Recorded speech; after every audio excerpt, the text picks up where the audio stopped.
దశాబ్దాలుగా 50 నుంచి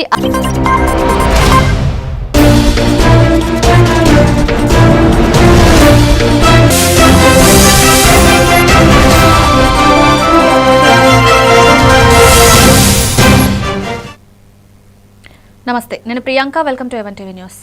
వివరాల్లోకి వెళ్తే ప్రముఖ పుణ్యక్షేత్రం కాణిపాకం శ్రీ స్వయంభూ వరసిద్ధి వినాయక దేవస్థాన అభివృద్ధికి తన వంతు కృషి చేస్తానని పాలక మండలి సభ్యుడు డాక్టర్ బివి నరేష్ తెలిపారు. ఆదివారం ఆలయంలో జరిగిన పాలక మండలి ఆత్మీయ సమావేశంలో మాట్లాడుతూ కుప్పం నియోజకవర్గం తరపున జనసేన పార్టీపై ప్రజలకు చేసిన సేవలను గుర్తించి పాలక మండలిలో చోటు కల్పించిన సీఎం ఉప ముఖ్యమంత్రి పవన్ కళ్యాణ్ కు కృతజ్ఞతలు తెలిపారు. పదవిగా కాకుండా బాధ్యతగా స్వీకరించి ఆలయ అభివృద్ధికి శక్తి వంచన లేకుండా పనిచేస్తానని నరేష్ పేర్కొన్నారు. ఈ కార్యక్రమంలో ఐరాల, కుప్పం ప్రాంతాల జనసేన నాయకులు పాల్గొన్నారు. నన్ను ఇక్కడ కాణిపాకం దేవస్థాన ఆలయ కమిటీ సభ్యులుగా నియమించినందుకు వారికి ప్రత్యేక కృతజ్ఞతలు, ధన్యవాదాలు, పాదాభినందనలు తెలియజేసుకుంటున్నాను. అదేవిధంగా నియోజకవర్గ శాసనసభ్యులు, ఈ రాష్ట్ర ముఖ్యమంత్రి వారు పెద్దలు మాన్యశ్రీ నారా చంద్రబాబు నాయుడు గారు ఆశీస్సులతో నన్ను ఇక్కడ నియమించి ఈరోజు వారికి పత్రికా విలేకరుల సమావేశంగా వారికి ప్రత్యేక ధన్యవాదాలు, కృతజ్ఞతలు తెలుపుకుంటూ ఈ ధర్మకర్త మండలి సభ్యులందరూ కూడా ఈరోజు ఈ సన్మాన సభ ప్రమాణ స్వీకారోత్సవానికి వచ్చిన వారందరూ కూడా, నా కొలీగ్స్ అందరూ కూడా వారికి కూడా ధన్యవాదాలు, వారికి కూడా శుభాకాంక్షలు తెలియజేస్తున్నాను. అదేవిధంగా మా గౌరవ చైర్మన్ మణినాయుడు అన్న గారు ఇంతకు ముందు కూడా ఒకసారి చైర్మన్గా చేసి ఎంతో ఈ గుడిని డెవలప్ చేస్తూ మంచి పేరు ప్రతిష్టలు తీసుకొచ్చారు. అదేవిధంగా వారి ఆధ్వర్యంలో మేమందరూ కూడా మంచిగా పనిచేసుకుంటూ వారి సూచనల మేరకు ఆలయ యొక్క నియమ నిబంధనలు పాటిస్తూ ఆలయ యొక్క అభివృద్ధి కొరకు మేమందరూ కూడా ముందుకు తీసుకెళ్తామని కూడా మరి ఒకసారి కోరుకుంటూ ఈ అవకాశం ఇచ్చిన పెద్దలందరూ కూడా ధన్యవాదాలు తెలుపుకుంటాం. ఓం గణేశాయ నమః. బాపట్ల జిల్లాలో వైద్య రంగం సాంకేతిక మార్పుల కోసం వల్ల కొత్త అభివృద్ధి జరిగిందని ప్రముఖ advance laparoscopy and gastroscopy surgeon doctor Gavini Lakshminarayana A one టీవీతో మాట్లాడుతూ ఇప్పటి వరకు సుమారు 5,000 ఆపరేషన్లు విజయవంతంగా చేశారు. గతంలో ల్యాబోస్కోపీ ఆపరేషన్ తర్వాత రోగులు నెలల తరబడి హాస్పిటల్లో ఉండాల్సి ఉండేది. కానీ తాజా సాంకేతికత వల్ల రోగులను 2-3 రోజుల్లోనే డిశ్చార్జ్ చేయవచ్చన్నారు. ఆయన పీజీ స్థాయిలో రాష్ట్ర స్థాయి 3 ర్యాంక్ సాధించి అనేక వైద్య కాన్ఫరెన్సుల్లో పాల్గొంటున్నట్లు తెలిపారు.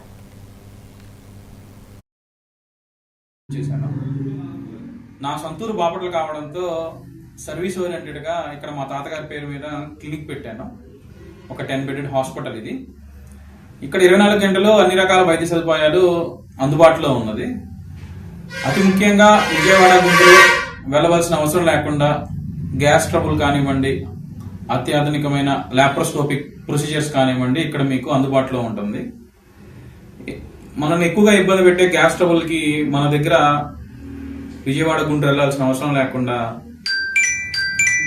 ఎండోస్కోపీ అనే ప్రొసీజర్ ఖాళీ కడుపుతో వస్తే వెంటనే చేసి గ్యాస్ ట్రబుల్ గల కారణాన్ని గమనించి దానికి సరిపడా వైద్యం అందించి ఇబ్బందులన్నీ తొలగిస్తాము.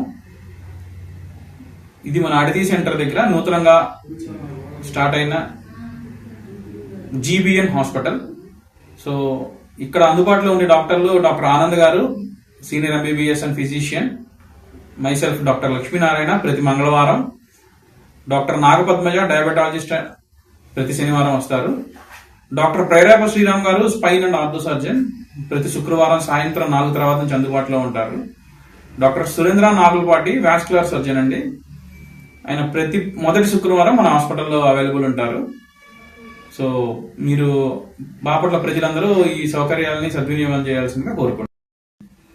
హాయ్, నా పేరు doctor Lakshminarayana Gavini, advance laparoscopic and gastro surgeon. నా స్పెషాలిటీ వచ్చేసి ప్రస్తుతం అడ్వాన్స్ టెక్నాలజీతో చేస్తున్న లాప్రోస్కోపిక్ సర్జరీస్. దీంట్లో FMAS, FALS, FAGS అని పలు అత్యాధునికమైన ఫెలోషిప్స్ అన్ని నేను సక్సెస్ఫుల్ గా పూర్తి చేశాను. మోర్ దెన్ 3,000 లాప్రోస్కోపిక్ సర్జరీస్ చేశాను నేను ఇప్పుడు దాకా. లాప్రోస్కోపిక్ సర్జరీస్ అంటే పాత రోజుల్లో లాగా పెద్ద ఘాటు కుట్టు లేకుండా ఒక 10-15 కుట్లు, 20 కుట్లు కదలకుండా ఉండడం, 20 రోజులు బెడ్ మీద లేకపోతే అవన్నీ పాత పద్ధతుల్లా కాకుండా 1-2 కుట్లతోనే ఎటువంటి ఆపరేషన్ అయినా సక్సెస్ఫుల్ గా 1-2 రోజుల్లోనే మనిషి బెడ్ మీద నుంచి లేచి తన పనులు, చిన్న పనులు చేసుకోవచ్చు. ఇప్పుడు టెక్నాలజీ 2-3 రోజుల్లోనే మనం మన డైలీ యాక్టివిటీస్ ని చేసుకోవచ్చు. వరంగల్ జిల్లా దుగ్గొండి మండలం బికాజిపల్లి గ్రామ సర్పంచ్ అభ్యర్థి బండరి రమేష్ ప్రజలను ఇంటింటికి సందర్శిస్తూ మద్దతు కోరుతున్నారు. కాంగ్రెస్ పార్టీ కత్తెర గుర్తుకు ఓటు వేసి తనను గెలిపిస్తే గ్రామాన్ని అభివృద్ధి మార్గంలో ముందుకు తీసుకువెళ్తానని హామీ ఇస్తున్నారు. పక్షపాతం లేకుండా అన్ని వర్గాల ప్రజలకు సమాన సేవలు అందించడం, గ్రామంలో తాగునీరు, రహదారులు, విద్యుత్, పారిశుద్ధ్యం వంటి ప్రాథమిక వసతుల అభివృద్ధి, పేదల సంక్షేమంపై ప్రత్యేక దృష్టి పెట్టనున్నట్లు పేర్కొన్నారు. ప్రజల ఆశీర్వాదం లభిస్తే పారదర్శక పాలనతో గ్రామాన్ని ఆదర్శంగా మారుస్తారని బండారి రమేష్ తెలిపారు.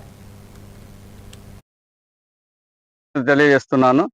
నాకు కత్తెర గుర్తును ఓటు వేసి గ్రామ ప్రజలు అధిక మెజార్టీతో గెలిపిస్తే వారికి ఉన్న సమస్యలను నేను నెరవేర్స్తానని హామీ ఇస్తున్నాను. తక్షణ సమస్యలు వాటర్ ప్లాంట్ మాకు వాటర్ ప్లాంట్ ఉపయోగంలోకి తీసుకొచ్చి శుద్ధి నీళ్లు పోయిస్తాను. మాకు రేషన్ బియ్యం బిక్కాజిపల్లిలో లేదు, దాన్ని తక్షణమే గ్రామ ప్రజలకు సదుపాయంలోకి తీసుకొస్తాను. అలాగే గ్రామానికి హనుమాన్ టెంపుల్ చుట్టూ కాంపౌండ్ వాళ్ళు నిర్మిస్తాను. బొడ్డాయి చుట్టూ గారి సహాయ సహకారాలతోటి నేను చేస్తానని హామీ ఇస్తున్నాను. మా ఊరికి ఇంకా కావాల్సిన అధికంగా నిధులను తీసుకొస్తానని హామీ ఇస్తున్నాను. సీసీ రోడ్లు మిగిలిపోయి ఉన్నదాన్ని నిధులను కూడా పూర్తి చేపిస్తాను. ఎమ్మెల్యే గారి మంత్రి సహకారంతో నేను పూర్తి చేస్తానని, మాధవరెడ్డి గారి సహాయంతో తీసుకొని చేస్తానని నేను కత్తెర గుర్తుకు ఓటేసి దాన్ని అధిక మెజార్టీతో గెలిపిస్తే మాకు నిరుపయోగంగా ఉన్నటువంటి శ్మశాన వాటికను పూర్తి చేపిస్తాను. మరియు ఊరి నుంచి శ్మశాన వాటిక వరకు సీసీ రోడ్డును వేపించి వెంటనే ఉపయోగంలోకి తీసుకొస్తానని ప్రభుత్వం గ్రామ పంచాయతీని నిర్మిస్తామని చెప్పిన హామీని తొంగలో తొక్కిన టీఆర్ఎస్ గవర్నమెంట్ కు బుద్ధి చెప్పేటట్టు ఇప్పుడు నేను గెలవగానే గ్రామ పంచాయతీ నిధుల వరంగల్ సిపి ఆదేశాల మేరకు ట్రైసిటీ ప్రాంతంలో సోమవారం సాయంత్రం పోలీసులు ఆకస్మిక తనిఖీలు నిర్వహించారు. ఆయా స్టేషన్ల పరిధిలోని కాలనీలను దిగ్బంధం చేసి వాహనాలు, ఇళ్లపై క్షుణ్ణంగా సోదాలు చేపట్టారు. అనుమానాస్పద వ్యక్తులపై ప్రత్యేక దృష్టి పెట్టిన పోలీసులు నేర నియంత్రణ చర్యల్లో భాగంగా ఈ తనిఖీలు కొనసాగుతున్నాయని తెలియజేశారు. ప్రజల భద్రత కోసం ఇలాంటి కార్యక్రమాలు తరచూ ఉంటాయని, ఎవరైనా అనుమానాస్పదంగా కనిపిస్తే వెంటనే పోలీసులకు సమాచారం అందించాలని సిపి సూచించారు. ప్రజలు సహకరించాలని, నేరాల నివారణలో తమ పాత్రను నిర్వర్తించాలని పోలీసులు కోరుతున్నారు.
హనుమకొండ జిల్లా ప్రభుత్వ పాఠశాల విద్యార్థుల్లో మానసిక వికాసాన్ని పెంపొందించేందుకు కృషి చేయాలని జిల్లా సభ సూచించారు. సోమవారం వైద్య ఆరోగ్య శాఖ ఆధ్వర్యంలో నిర్వహించిన స్టూడెంట్ వెల్నెస్ సమన్వయ సమావేశంలో ఆమె మాట్లాడుతూ విద్యార్థుల్లో ఆత్మస్థైర్యమైన ఆహారపు అలవాట్లు, సురక్షిత వాతావరణం, నిపుణుల చేయాలని సూచించారు. అప్పయ్య, జయంతి, ఇంటర్మీడియట్ అధికారి గోపాల్, నిర్మల హాజరయ్యారు.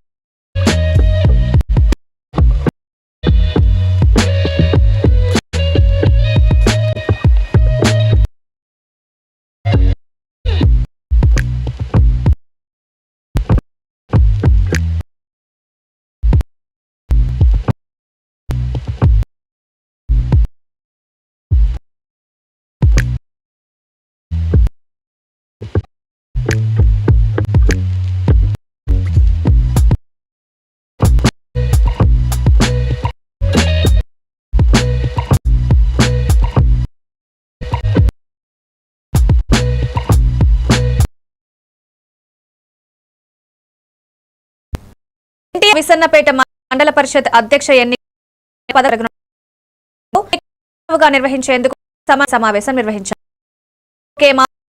జరిగిన సమావేశంలో ఎన్నికల నిబంధనలు, శాంతి భద్రతా వ్యవస్థపై చర్యలు, ఏర్పాట్లను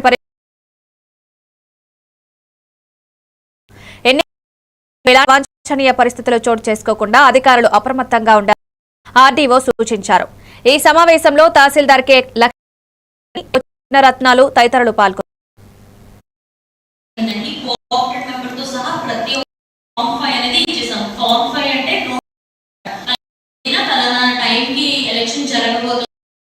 ఖచ్చితంగా హాజరు అవ్వాలి అని చెప్పి ఫామ్ 5 కూడా మొత్తం అందరికి మేము డిస్ట్రిబ్యూట్ చేయడం జరిగింది.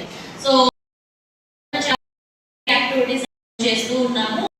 కాల్ ప్రిపేర్నెస్ కూడా ఇప్పుడు వెరిఫై చేసుకుని దీన్ని ఏ విధంగా మార్పులు చేర్పులు చేయాలనేది ఇప్పుడు డిస్కస్ చేయడం జరుగుతుంది. టు కంటెస్ట్ ఫర్ ద ఆ సభ్యులు ఎవరు కూడా మీకు సో ఈ ఎలక్షన్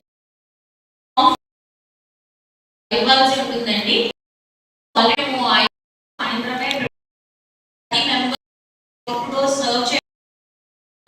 కూడా తీసుకోవడం జరిగింది. కోఆపరేటివ్ మెంబర్ తో సహా ప్రతి ఒక్కరికి ఫామ్ 5 అనేది ఇచ్చేసాం. ఫామ్ 5 అంటే నోటీస్ అన్నమాట. ఏలూరు జిల్లా చింతమనేని ఏలూరు కాలువను 6 నెలల పాటు మూసివేయడం వల్ల పెదపాడు ఎదుర్కోకూడదని వ్యక్తం చేశారు.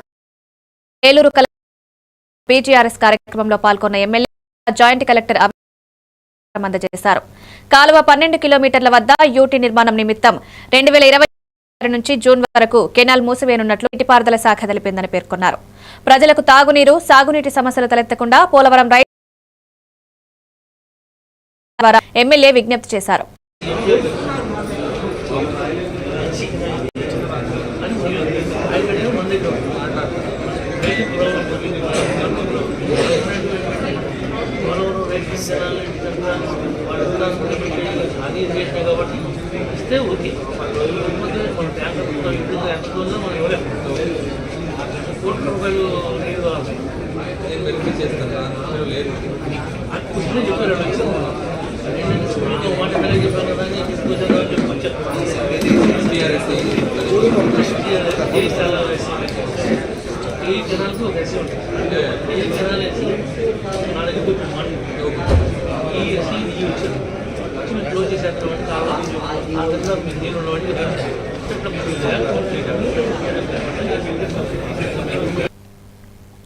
బిఆర్ అంబేద్కర్ కోనసీమ జిల్లా రాజోలు నియోజకవర్గంలోని మలికిపురంలో డీసీసీబీ బ్యాంక్ ఉద్యోగులు ధర్నా నిర్వహించారు.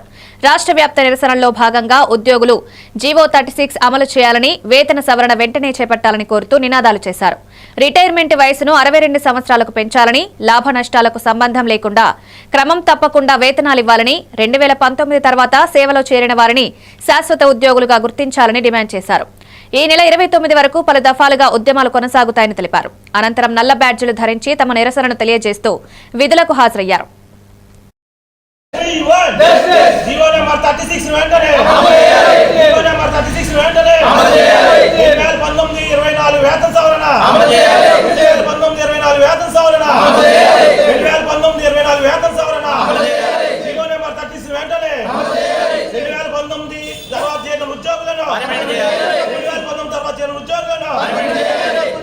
గ్రాడ్యుటీ యాక్ట్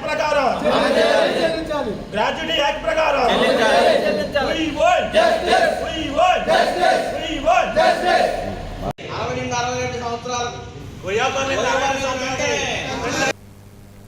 పార్వతీపురం కలెక్టరేట్లో నిర్వహించిన పీజీఆర్ఎస్ కార్యక్రమంలో జిల్లా collector doctor N Prabhakar Reddy పాల్గొన్నారు. ఈ సందర్భంగా జిల్లాలోని వివిధ మండలాల నుంచి వచ్చిన ప్రజల వినతులను స్వీకరించి సమస్యలను సమగ్రంగా తెలుసుకున్నారు. పీజీఆర్ఎస్ ద్వారా అందిన అర్జీలను నిర్లక్ష్యం చేయకుండా నిష్పక్షపాతంగా నాణ్యతతో పరిష్కరించడానికి జిల్లా అధికారులు ప్రత్యేక శ్రద్ధ చూపాలని కలెక్టర్ ఆదేశించారు. ప్రజల సమస్యలను వేగంగా సమర్థవంతంగా తీర్చేందుకు సంబంధిత శాఖలు సమన్వయంతో పనిచేయాలని సూచించారు. ప్రజల నమ్మకాన్ని నిలబెట్టుకోవడం తమ ప్రాధాన్యతగా ఉండాలన్నారు.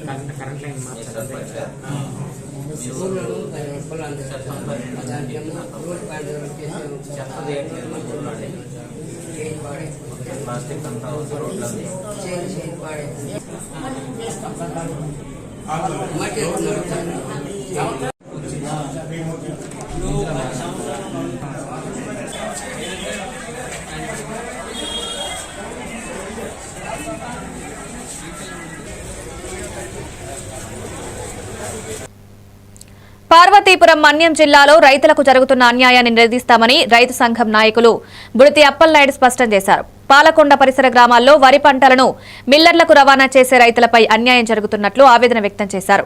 మిల్లర్లు ఇష్టారాజ్యంగా వ్యవహరించి వరి కొలతలో 5 కిలోలు ఎక్స్ట్రా తీసుకుంటున్నారని పేర్కొన్నారు. రైతులు పండించిన పంటకు సరైన గిట్టుబాటు ధర లభించక నష్టాల్లో ముందుకు సాగుతున్నారని ఆందోళన వ్యక్తం చేశారు. ఇకపై రైతులను దోచుకునేందుకు ఎవరు ప్రయత్నించినా కఠినంగా ఎదురు నిలబడతామని హెచ్చరించారు. రైతులను మోసం చేసిన ప్రభుత్వాలున్నా ప్రభుత్వాలను మోసం చేసిన రైతులు లేరని వ్యాఖ్యానించారు. 5 కేజీలు ఇస్తే గానీ క్వింటా ధాన్యానికి 5 కేజీలు ఇస్తే గానీ తీసుకోమని చెప్పేసి పెద్ద ఎత్తున అలర్ట్ చేస్తున్నారు జిల్లా వ్యాప్తంగా. ఏమనంటే మేమంతా ఒక యూనియన్ అయి ఉన్నాం, మా యూనియన్ తీసుకున్న నిర్ణయం ఇది, దీనికి మేము కట్టుబడి ఉంటాం, ఎక్కడికి వెళ్ళినా ఏ మిల్లుకి వెళ్ళినా తప్పదని చెప్తున్నారు. దేనికోసం 5 కేజీలు ఇవ్వాలని చెప్పేసి ఆంధ్రప్రదేశ్ రైతు సంఘం తరఫున వారికి ప్రశ్నిస్తున్నాం. మరి ప్రభుత్వం ఏమో అధికార యంత్రాంగమేమో గ్రామాల్లో అనుభవాలు చూసుకుంటే కనీసం 2,80,000 టన్ను ఉండాల్సి ఉంది.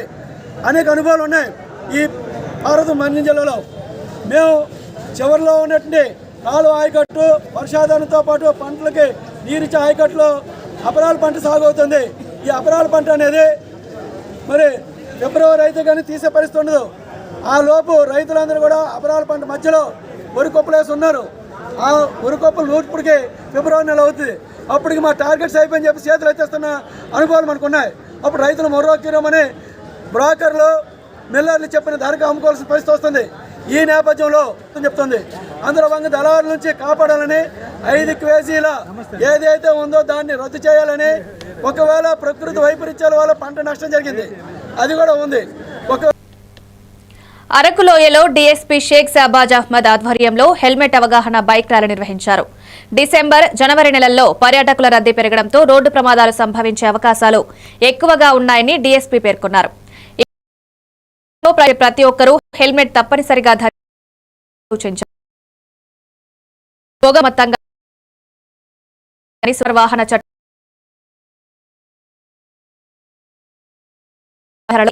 అరకులోయ అనంతగిరి ఎస్ఐలు శ్రీనివాస్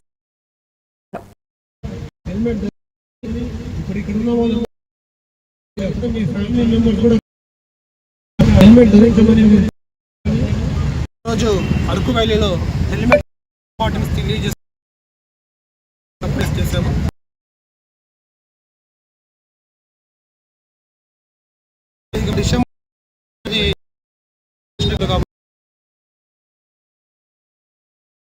నైట్ టైమ్స్ తాలూకా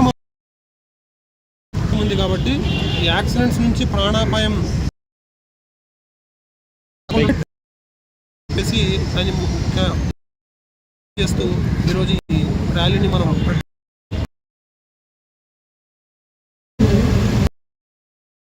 వివరించడం జరుగుతుంది.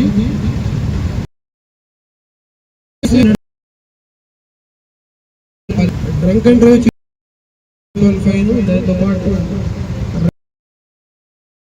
ర్యాష్ ఓపెన్ డ్రింకింగ్ చేయడం, తాగి నడపడం చేస్తే కూడా కింద మనము ఇంపోజ్ చేస్తాం. కాబట్టి హెల్మెట్ ధరించడం, హెల్మెట్ ధరించాలి. చిత్తూరు జిల్లా కాణిపాకం శ్రీ వరసిద్ధి వినాయక స్వామి దేవస్థానంలో నూతన ధర్మకర్తల మండలి తొలి బోర్డు సమావేశం ఘనంగా జరిగింది. ఆలయ ఈవో పెంచుల కిషోర్ కన్వీనర్ గా, board chairman Maninaidu, Puthalapattu MLA Muralimohan ఆధ్వర్యంలో భక్తుల సౌకర్యాల పెంపుపై కీలక నిర్ణయాలు తీసుకున్నారు. టీటీడీ సహకారంతో నిర్మిస్తున్న నూతన కళ్యాణ మండపం, వసతి గృహాల పనులను వేగంగా పూర్తి చేయాలని నిర్ణయించారు. టీటీడీ అందించిన 25 కోట్ల రూపాయల నిధులతో చేపడుతున్న నిర్మాణాల బాధ్యతలు దేవస్థానం చేపట్టిన నేపథ్యంలో ఈ అంశం ప్రధాన చర్చగా నిలిచింది. భక్తులకు ఉత్తమ సేవలు అందించేందుకు మరింత కృషి చేస్తామని బోర్డు చైర్మన్ ఈవో తెలిపారు. త్వరలో అభివృద్ధి కార్యక్రమాలపై తుది కార్యాచరణ ప్రకటించనున్నట్లు ఎమ్మెల్యే మురళీమోహన్ వెల్లడించారు. ధర్మకర్తల మండలిలో చైర్మన్గా, సభ్యులుగా భాగ్యం పొందినటువంటి వారందరూ ఈరోజు గౌరవ ఈవో గారి కన్వీనర్గా సమావేశం నిర్వహించడం జరిగింది. ప్రధానంగా ఆ స్థల ఎంపిక, డిజైను, వాటి మీద అందరూ కూడా ఆమోదం చెప్పడం జరిగింది. అలాగే మూడో అంశం మాస్టర్ ప్లాన్ అమలు చేయాలి. ఇక్కడికి వచ్చే భక్తులకి ఆ రూముకి వారి పేరు కూడా పెట్టడం జరుగుతుందన్నటువంటి పిలుపునివ్వడం జరిగింది. భక్తాదులు స్వామివారి సేవ చేయాలి. స్వామివారికి మనం ఏదో ఒక రూపంలో అక్కడ ఆలయంలో అభివృద్ధిలో భాగం కావాలనుకున్నాం. దర్శనంలో విధి విధానాలకు సంబంధించి తొలి సమావేశంలో చర్చ వచ్చినా ఇది ఉభయదారులకు సంబంధించినటువంటి మిళితమై ఉంది కాబట్టి వారే కాణిపాకం శ్రీ వరసిద్ధి వినాయక స్వామి దేవస్థాన ధర్మకర్తల బోర్డు డైరెక్టర్గా బాధ్యతలు స్వీకరించిన వసంతమ్మ భక్తి, సేవ, అభివృద్ధి పట్ల తన నిబద్ధతను వ్యక్తం చేశారు. తనపై నమ్మకం ఉంచి ఈ బాధ్యతలు అప్పగించిన రాజకీయ నాయకులు టీడీపీ అధినేత చంద్రబాబు నాయుడు, ఉప ముఖ్యమంత్రి పవన్ కళ్యాణ్, మంత్రి నారా లోకేష్, ప్రధానమంత్రి నరేంద్ర మోదీ, ఎమ్మెల్సీ కంచర్ల శ్రీకాంత్, పిఎస్ మునిరత్నం తదితరులకు ధన్యవాదాలు తెలిపారు. పూతలపట్టి ఎమ్మెల్యే మురళీమోహన్ ఆధ్వర్యంలో బోర్డు చైర్మన్ మణినాయుడు సహకారంతో ఆలయ అభివృద్ధి కోసం కృషి చేస్తారని స్పష్టం చేశారు. టీటీడీ అందించిన 25 కోట్ల రూపాయలతో కళ్యాణ మండపం, వసతి గృహాల నిర్మాణానికి కృతజ్ఞతలు తెలిపారు. భక్తులకు మెరుగైన సేవలు, దర్శన సదుపాయాల పెంపు తమ ప్రధాన లక్ష్యమని పేర్కొన్నారు. కంచర్ల సార్కి, మా సురేష్ సార్కి, పిఎస్ఎం సార్కి అందరికి చాలా ధన్యవాదాలు. నాకు ఇచ్చిన ఈ బోర్డు నంబరు నన్ను గుర్తించి ఇచ్చిన చంద్రబాబు నాయుడుకి చాలా ధన్యవాదాలు. నా బోర్డు నంబరు నా ఇది ఈ కాణిపాక వరసిద్ధి వినాయక దేవస్థానము నా పనితీరు తరకే ఇచ్చి ఇంకా దగ్గరలో ఒక సంవత్సరం లోపల ఆ కళ్యాణ మండపం రెడీ అవుతుంది. భూమి పూజ దగ్గరలో వస్తుంది.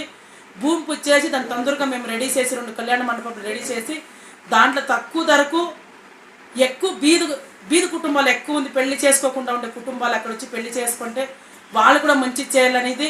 అదేవిధంగా ఈ 25 లక్షలు ఇచ్చి 25 కోట్లు ఇచ్చిండే టీడీటీ బోర్డుకు, అదేవిధంగా దాన్ని డెవలప్ చేసే చంద్రబాబు నాయుడుకి చాలా ధన్యవాదాలు. కృష్ణా జిల్లా పెడమలూరు నియోజకవర్గం ఉయ్యూరులో మోంతా తుఫాన్ ఖర్చులపై సోషల్ మీడియాలో వచ్చిన ఆరోపణలకు నగర పంచాయతీ అధికారులు స్పందించారు. ఎస్టిమేట్లను బిల్లులుగా చూపించి 10 లక్షలు ఖర్చు చేశారనే ప్రచారాన్ని కమిషనర్ రామారావు ఖండించారు. ఇలాంటి తప్పుడు ఆరోపణలు ఉద్యోగుల భద్రతను దెబ్బతీస్తాయని స్పష్టం చేశారు. అసిస్టెంట్ ఇంజనీర్ శ్రీనివాసరావు మాట్లాడుతూ ఎస్టిమేట్ 10 లక్షలైనా ఖర్చు మాత్రం 3,70,000 మాత్రమేనని వివరించారు. సామాజిక కార్యకర్త ముసుగులో తప్పుడు ప్రచారం చేయడం సరికాదని, ప్రజలు వాస్తవాలు తెలుసుకోవాలని చైర్మన్ నాని కోరారు. ఉయ్యూరు నగర పంచాయతీ అధికారులు ఆరోపణలను తిరస్కరిస్తూ స్పష్టతనిచ్చారు. ఎంత అయిందో అంతవరకే చేస్తారు కానీ అవినీతి జరిగింది ఇదంతా అని చెప్పి ఏ జెండాలో చూసింది ఆరోపించడం జరిగింది. కొంతమంది సామాజిక కార్యకర్తని వ్యక్తి తెలియపరిచారని తెలిసింది. అదేవిధంగా బ్లీచింగు, సున్నం కూడా ట్యాంకులు అన్నీ కడగటానికి, శానిటేషన్ వాడటానికి పెడతాము 1,00,000 రూపాయలు. అది టన్నుల ప్రకారమే లెక్కేసి తీసుకుంటాం. అదేవిధంగా క్లోరిన్ మంచినీళ్ళలో కలపడానికి అని కలెక్టర్ గారికి తప్పుదోవలు పెట్టించి కొంతమంది ఆఫీసర్లని బెదిరించే టైపులో చేసి రకరకాలుగా బెదిరింపులు చేయటం అనేది కరెక్ట్ కాదు. ఆ మూలాన ఉయ్యూరు ఆఫీసులకు రావాలంటే ఉద్యోగస్తులు దడిచిపోతున్నారు. కొంతమంది ఇలాంటి ఆరోపణలు, లేనిపోయిన ఆరోపణలు తెలియకపోవడం వలన ఇప్పటికీ శానిటరీ ఇన్స్పెక్టర్లు ఉండాలి ఉయ్యూరుకి, వచ్చేవాళ్ళు కనపడతలా. ఇంకా చాలామంది ఉద్యోగస్తులు రావాలి. అప్పటికి ఉన్న ఆదాయాన్ని పెంచి నగర పంచాయతీ నుంచి గ్రేడ్ 2 మున్సిపాలిటీకి రావడం జరిగింది 3 నెలల కిందట. మెండుగా నిధులు వచ్చినాయి అని చెప్తున్నారు ఆయన. ఇంతవరకు నిధులు గ్రేడ్ 2 అయినాక ఇంతవరకు రూపాయి నిధులు కూడా రాలేదు. ఇక్కడ ఉయ్యూరు ప్రజలు వచ్చిన ఆదాయంతోనే రోడ్లు, ట్రైన్లు. పశ్చిమ గోదావరి జిల్లా భీమవరంలో సాంభరి సినిమా యూనిట్ సందడి చేసింది. హీరో ఆది మాట్లాడుతూ డిసెంబర్ 25న సినిమా విడుదలవుతుందని, ట్రైలర్కు అద్భుత స్పందన వచ్చిందన్నారు. సైన్స్ మూఢనమ్మకాల మధ్య జరిగే కథ ఇది. తాను సైన్స్ వైపు పాత్రలో కనిపిస్తానని అన్నారు. పండగలకి సంభాలా ఒక పండగ లాంటిదని, కుటుంబం మొత్తం కలిసి చూడదగ్గ కొత్త కాన్సెప్ట్తో సినిమా తెరకెక్కిందని అభిప్రాయపడ్డారు. ప్రేక్షకులు తప్పకుండా ఆదరిస్తారని, గ్రాండ్ సక్సెస్ అవుతుందనే నమ్మకాన్ని వ్యక్తం చేశారు. పైరసీపై ఘాటుగా స్పందించిన ఆది థియేటర్లలో చూసి సినిమా టీంకు అండగా నిలవాలని, కొద్ది రోజుల్లో ఓటీటీలో కూడా అందుబాటులో ఉంటుందని, ప్రజలు సహకరించాలని కోరారు. విజయవాడ, గుంటూరు, అలానే కాకినాడ, రాజమండ్రి, వైజాగ్ వెళ్ళాం. ఇప్పుడు మన భీమవరంకి వచ్చాం. చాలా హ్యాపీ. అండ్ నాగరాజ్ గారు తీశారు. And at the same time మీడియాకి మీరందరికీ చాలా థ్యాంక్స్ వచ్చినందుకు. అండ్ క్రిస్మస్ సెలవులు స్టార్ట్ అవుతాయి, followed by new year. So తప్పకుండా ఈ హాలిడేస్ 6-7 డేస్ హాలిడేస్లో మీరందరూ భీమవరంలో ఉండే వాళ్ళందరూ కూడా తప్పకుండా థియేటర్స్కి వెళ్ళి ఈ సినిమా చూడాలని మనస్ఫూర్తిగా కోరుకుంటున్నాను. మంచి హారర్ ఉంది, మంచి అన్ని ఎలిమెంట్స్ ఉన్నాయండి సినిమాలో. సో తప్పకుండా మీరు ఎంజాయ్ చేస్తారు థియేటర్లో. అందరూ మీ ఫ్యామిలీస్తో వెళ్ళి సినిమా చూడాలని కోరుకుంటున్నాను. సో మేము ఎక్కడికి వెళ్ళినా కూడా అందరికీ స్టార్ట్ చేసినప్పటి నుంచి మంచి రెస్పాన్స్ వస్తుంది. ఈరోజు భీమవరంకి వచ్చాము. సో అదిగా చెప్తూ ఉంటారు భీమవరంలో ఎంత ప్రేమ చూపిస్తారు, సినిమా అంటే ఎంత ఆదరిస్తారనేసి. సో మా శంబాలా టీమ్ ఈరోజు భీమవరంకి వచ్చింది మా సినిమాని ప్రమోట్ చేసుకోవడానికి. సో మా సినిమా శంబాలా December 21st రిలీజ్ అవ్వబోతున్నాను. చాలా thanks. And to my wonderful amazing most sweetest co-star కూడా I'm very thankful because he made me feel comfortable on set. And మీరందరూ చూస్తారు December 21st అండ్ మీరందరూ చూడాలి, మీడియా తీసుకెళ్ళాలి మా సినిమా ముందుకి. సో సినిమా బాగుంటే చాలు ఆడిచ్చేస్తారు. సో ఈ సినిమా కూడా అంతే ఆనెస్ట్ ప్రయత్నం బాగుంది కూడా. ఎవరిని రాజమహేంద్రవరం కలెక్టరేట్లో నిర్వహించిన పీజీఆర్ఎస్లో మొత్తం 213 అర్జీలను స్వీకరించినట్లు జిల్లా కలెక్టర్ కీర్తి చేకూరి తెలిపారు. రెవెన్యూ, సర్వే సంబంధిత సమస్యలు అధికంగా వచ్చినట్లు పేర్కొన్నారు. క్షేత్రస్థాయిలో పీజీఆర్ఎస్ నిర్వహణపై అవగాహన పెంపు అవసరమన్నారు. అర్జీల పరిష్కారంలో ఆలస్యం లేకుండా శాఖాధిపతులు చర్యలు తీసుకోవాలని ఆదేశించారు. ధాన్యం సేకరణలో రైతులకు ఇబ్బందులు రాకుండా చూడాలని, తేమ శాతం పేరిట నష్టం జరగకుండా పర్యవేక్షించాలని సూచించారు. సంక్షేమ వసతి గృహాల్లో పారిశుద్ధ్యాన్ని మెరుగుపరచాలన్నారు. ముఖ్యమంత్రి పర్యటనలో అందిన ఫిర్యాదుల పరిష్కారంపై ప్రత్యేక దృష్టి పెట్టాలని కలెక్టర్ స్పష్టం చేశారు.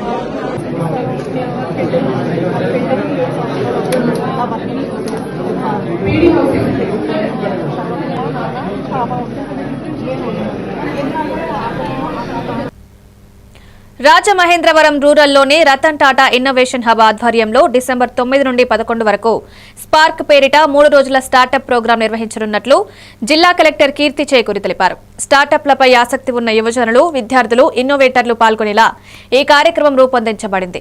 మొదటి రోజు బొమ్మూరులోని ఇన్నోవేషన్ హబ్లో, రెండో రోజు గవర్నమెంట్ డిగ్రీ కాలేజ్లో, మూడో రోజు ఆదికవి నన్నయ్య యూనివర్సిటీలో జరిగే ఈ ప్రోగ్రాం ద్వారా వినూత్న ఆలోచనలు వ్యాపార అవకాశాలుగా మార్చుకునే నైపుణ్యాలు అందజేయనున్నట్లు director Megha Swaroop, nodal officer Suryaprakash తెలిపారు. పోస్టర్ ఆవిష్కరణ కార్యక్రమంలో అధికారులు పాల్గొన్నారు.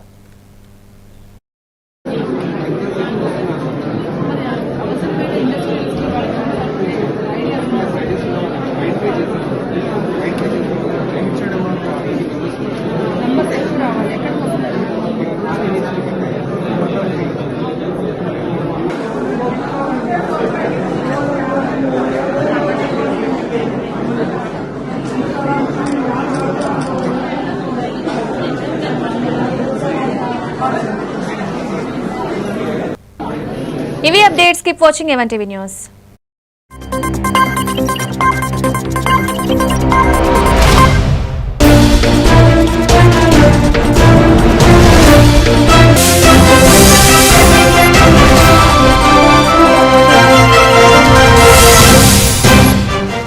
జనాభా నుండి 1,00,000 జనాభాకు చేరుకున్న బాపట్ల పట్టణంలో ఇంత భారీ మాస్టర్ ప్లాన్ అవసరం లేదు అన్నారు. ఈ చిన్న ప్రాథమిక అంశాన్ని విస్మరించి మాస్టర్ ప్లాన్ చేయడం ఎంతవరకు సమంజసమన్నారు. ప్రజలకు అభివృద్ధి చేయటం అనేది అందరూ కూడా స్వాగతించాల్సిన విషయమే. మేము కూడా స్వాగతిస్తాం. అయితే ప్రజల యొక్క అవసరాలని, ప్రజల యొక్క కష్ట సుఖాలను కూడా దృష్టిలో పెట్టుకొని ఏదైనా అభివృద్ధి కార్యక్రమాలు చేయవలసిన అవసరం ఉంటుంది. ఇప్పుడున్నటువంటి ప్రజాప్రతినిధులు కానీ లేదా అధికారులు కానీ మాస్టర్ ప్లాన్ అనేది రూపొందించేటప్పుడు బాపట్ల పట్టణంలో ఉన్నటువంటి ప్రజల యొక్క అభిప్రాయాలను కూడా తెలుసుకొని ముఖ్యంగా మాస్టర్ ప్లాన్ రూపొందించడం చాలా అవసరం. మీరు ఏదైనా ఒక ఇంటి పన్ను కట్టాలంటేనో, కరెంటు బిల్లు కట్టాలంటేనో మరి బజార్కి ప్రతి రోడ్డుకి ప్రతి వార్డులో చాటింపు వేసి మరి ముక్కుపిండి వసూలు చేసేటటువంటి పరిస్థితులు చాలా సందర్భాల్లో మేము గమనించాం. అలాంటిది భావితరాలకి తరతరాలకు కూడా ఉపయోగపడే విధంగా ఎవరు నష్టపోకుండా వీలైనంత కొద్ది గొప్ప నష్టం జరిగినప్పటికీ మరి ఎక్కువ నష్టం జరగకుండా ప్రజల అభిప్రాయం మేరకు మాస్టర్ ప్లాన్ రూపొందించాల్సినటువంటి అధికారులు కేవలం మీ యొక్క సౌలభ్యం కోసం త్వరితగతిన మీరు పని పూర్తి చేసుకోవడం కోసం మీ ఆఫీసులో కూర్చొని మీ అంతటికి మీరు మాస్టర్ ప్లాన్ రూపొందించుకొని కేవలం మున్సిపాలిటీ యొక్క నోటీస్ బోర్డులో మాత్రమే డిస్ప్లే చేసి ప్రజలకు అవగాహన లేకుండా ప్రజలకు మరి సంపూర్ణమైనటువంటి అవగాహన ఈ మాస్టర్ ప్లాన్ మీద తెలియజేయకుండా మేము మరి నోటీస్ బోర్డులో పెట్టాము, అప్రూవ్ అయిపోయిందంటే మాత్రం ఇది చాలా బాధాకరం. నేను ముఖ్యంగా మాజీ సైనికులు నా దృష్టికి తీసుకురావడం జరిగింది. దీని మీద ఈరోజు మీ ముందుకు రావడానికి ముఖ్యమైన ఉద్దేశం, నా పేరు ముందుగా తాండ్ర సాంబశివరావు. నేను ఆంధ్రప్రదేశ్ రాష్ట్ర మాజీ సైనిక సంక్షేమ సంఘానికి స్టేట్ ప్రెసిడెంట్. ఇవి బులెటిన్ అప్డేట్స్ కి వాచింగ్ ఏమంటే తెలుగు న్యూస్.